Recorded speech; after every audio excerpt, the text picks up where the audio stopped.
The Berlin Moot, reshaping peace in 2 days. That is a huge challenge. I see bold, fierce faces in front of me. I feel them online. I know we are up to this challenge in the next 2 days. This Moot is brought to you by the Berghof Foundation. Executive Director Andrew Gilmour will speak to you in just a moment. I am your Moot MC for the next 2 days. My name is Femi Oke. I will have 2 conversations, one in the room and one with the world watching online. Thank you for watching online. We really appreciate you wherever you are in the world. You do not, however, online have interpretation. This language that I'm speaking right now is South London. I am sorry. We couldn't find interpreters for that. But in the room, Channel 1 is Arabic, Channel 2 is Spanish, and now here's Andrew Gilmour. Thank you so much indeed, Femi.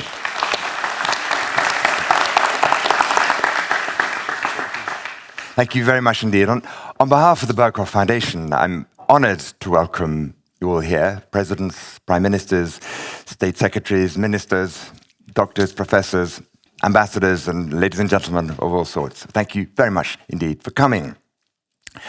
Now, I think all of us are in agreement that peacemaking needs reshaping, rejuvenating, reinventing, and quite urgently.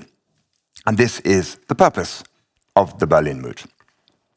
Today, there are more conflicts than at any time since 1945, some of them escalating very dangerously, and some of them with horrific levels of civilian casualties, most notably Gaza. But at the same time, we see geopolitical paralysis in the UN Security Council, which stymies the whole UN's effectiveness, actually. And then a divide between what some call the global south and some call Western powers that has probably never been starker at any time than it is now. Reputations for having observed scrupulously human rights and respect for rules of law and even rules of international law are now in tatters, leaving question marks and some real fears about what direction we're going to go in now. But I think what unites us all is there's a profound desire to get beyond this current peak period of conflict, of global division, of suffering and war crimes. And in the past few years, there seem to have been relatively few comprehensive peace agreements reached. And more often than not, we find that warring parties or that conflict or fighting comes to a stop anyway because of exhaustion or out of victory. And essentially with parties, or at least one party sometimes, just biding its time, waiting for an opportunity to slug it out again with its opponents. But that doesn't mean that all peacemaking and mediation is failing, far from it. But it does ask the question of why does it seem harder than it was in the past to reach agreements on peace?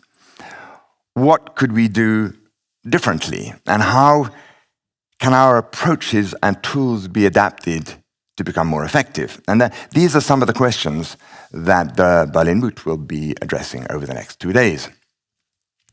Now, we are going to hear differences of opinion today. That is, after all, why we have conferences like this, and particularly when they are delivered in a respectful manner, as I'm sure they will be. Now, I have heard from a number of people that in the weeks leading up to this event, there are sort of concerns that Germany seems to represent a shrinking space for honest dialogue about conflicts, or one in particular. But what I really hope is that we will prove those concerns and fears groundless, and that it will be possible to have a debate and people speaking openly and others listening carefully, even if it is somewhat outside comfort zones and historical legacies. Now, in the next 2 days, we are going to be hearing from quite a wide selection of people, because the way to innovate is actually not just to speak among ourselves in the peace community. So what we're doing, and just to mention perhaps 4 groups. First of all, we have a group of neuroscientists here who are going to teach us how our brains work in moments of particular stress and in challenging moments of peace negotiations. We have very eminent members of the business community, because there is real potential for the business section and private sector to contribute a lot more than they're currently doing or currently able to do in a number of conflicts and peace processes. The human rights community is here in a major way, and that is very important, since that it is human rights norms that are being contested so much at the moment, and with very different perceptions of the wars in Ukraine and in the Middle East being held, actually diametrically opposite views of human rights norms being regarded by different sets of states on those conflicts. So we need to get beyond that as well on the human rights side. And then there is climate. We have a number of climate experts, because after all, it is increasingly clear to many of us that the links between climate change and conflict are becoming ever more intense. Now, this event wouldn't have been possible without the great support of the German Foreign Office, and we are very grateful to them, but also to a number of other partners, the Robert Bosch Foundation, the Stiftung Mercator, the Gerda Hinkel Stiftung, the Lotte Stiftung Berlin, and the BMW Foundation, Hubert Quandt. And we also thank all our content partners, of whom there are a great many from other institutions who have worked with us to put this program together. Femi, back to you. Thanks. Thanks, Tim. Hi, you can sit here. Andrew, take a seat in your own moot. I love the fact that you called the Berlin Moot, because it starts a conversation straight away. You know what the first thing people ask is, what's a moot? Or they Google it. But we have you here, go ahead. Well, we wanted to know what to call it, and to be honest, there was a slight process of elimination at work. The obvious thing was to call it a Berlin conference, but the thing is, Berlin and conference don't go very well together, given what happened in 1884 and 1885, when the European powers came together and basically ruthlessly carved up Africa. So that was a... All the historians are laughing in the audience. And the obvious would have been to call it the Berlin Security Conference, as a humble compliment, and indeed complement, to the incredibly important Munich Security Conference. But in the sense, we decided against that. Peace Forum, well, there are actually many peace forums already around Europe, and we're just adding one more we didn't particularly want to do. Assembly was mentioned, but that, as somebody who's been in the UN for a long time, that gave me too many sort of bad feelings of autumn afternoons spent in New York. Very frustrated, frankly. So with the General Assembly, we wanted to move away from. And so moot. Now, moot is a very old Anglo-Saxon word, which therefore, i.e. Old English and Old German. Few people have heard it. It denotes meeting place. And oddly enough, the places where it is still used is in our India, Pakistan, Bangladesh. So they still mean it in those terms. In any case, as you say, not many people have heard it, but it's actually quite a memorable name. Once you've heard it, you don't forget it. So, how many hours of deliberation did it take to get to moot? Well, my deliberation on my side very short, but it took quite a long time to persuade other people. You decided in a second, and then it took several weeks for the rest. Yeah, absolutely. All right, I get that. This venue is a historic venue, but it also has history, it has baggage. Why did you pick this venue? It's true. This, like Berlin as a whole, it's not without controversy. It was the residence of the electors of Brandenburg, of the kings of Prussia, of emperors of Germany, and then in the Weimar and Nazi period, it was more of a museum. Then it was extremely badly bombed at the end of the Second World War. So it needed to be rebuilt. And this was now East Berlin, and after a lot of deliberation, they decided to use it for a huge Republic Palace, which included the Parliament of East Germany.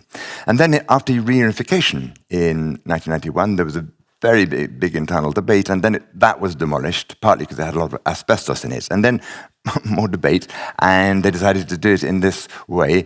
And there was controversy over the fact that it became a sort of a neoclassical or postmodernist, particularly, approach. And there's also a certain amount of controversy given the fact that one of the museum's exhibits included artifacts that had been forcibly acquired from the German colonies before the First World War. So, as I said, it's not without controversy, but actually that made it all the more important to have, in a way, because certainly in my experience, almost every conflict I've dealt with, one of the factors is a battle over history. My narrative is correct, your narrative is wrong. And one thing Germany and Berlin, actually in particular, is known to have done is to have handled its past in a way that few other countries, actually no other countries, have done.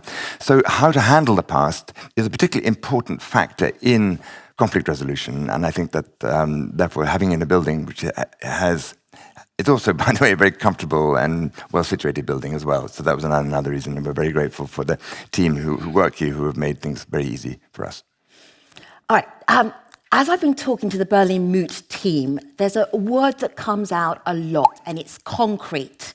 And there's a phrase, concrete recommendations, right across the board. So starting with you, Andrew, what would be your concrete recommendations? Is it too soon to have them? Well, no, but it's really an important point. I mean, I spent 30 years in the UN, and I really thought when I left, I would never go to another conference, let alone actually put one on. But I've actually been excited about this it's taken actually 3 years to get to this point.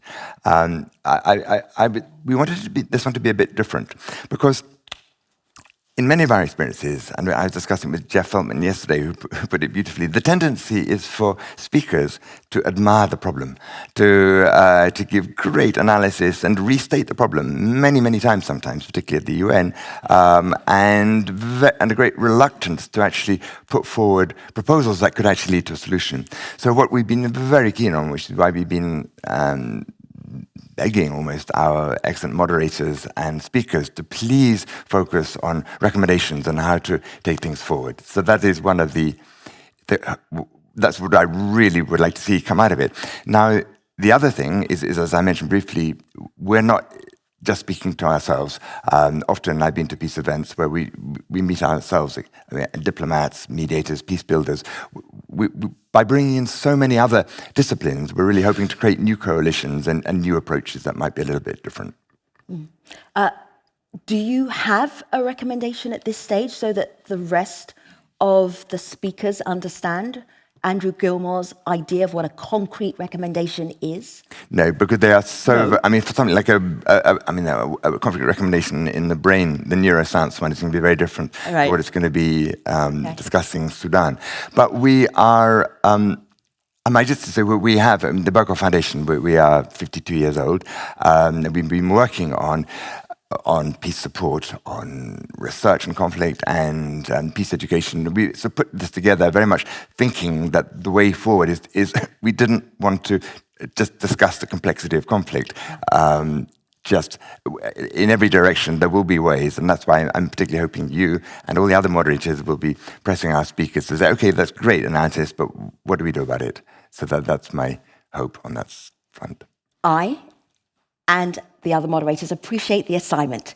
Andrew Gilmour, you'll be seeing a lot of him over the next 2 days, but for now, thank you. Thank you. Very good, Dan.